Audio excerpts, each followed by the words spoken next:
सुन माई रे आपत बहुत रोआई।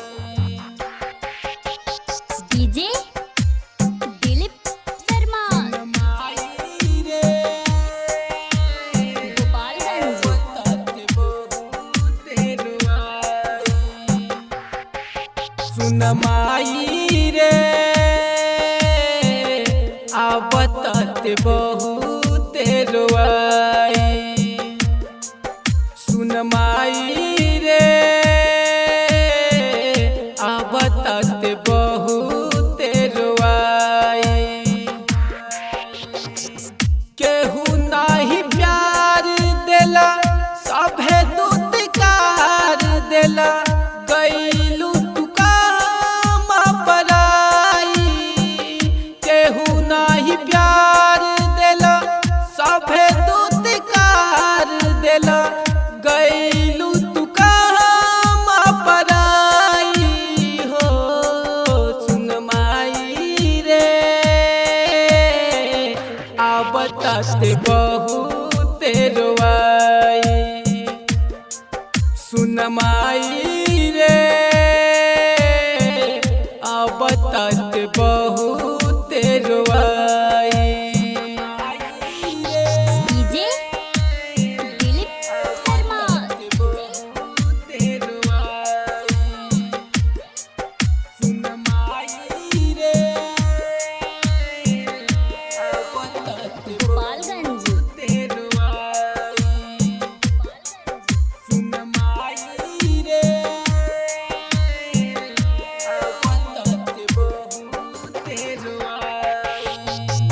माई के प्यार बिना तरसत नहीं हो। हर घर मानवा त रहे बेचैनी हो।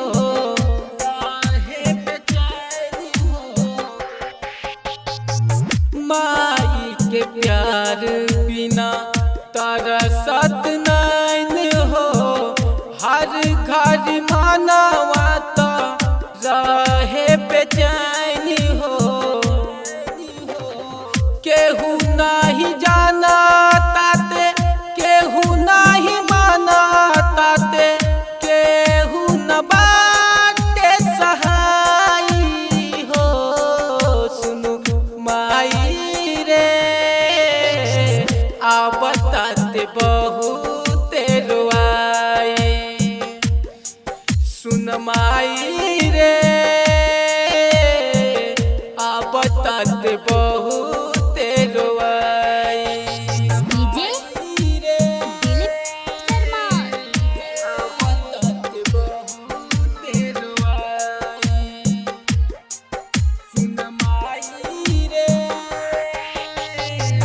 टूअर कहेला लोगवा मारता ते ताना।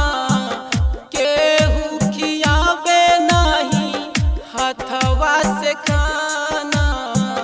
हथवा से खाना। टूअर कहेला लोगवा मारता ते ताना।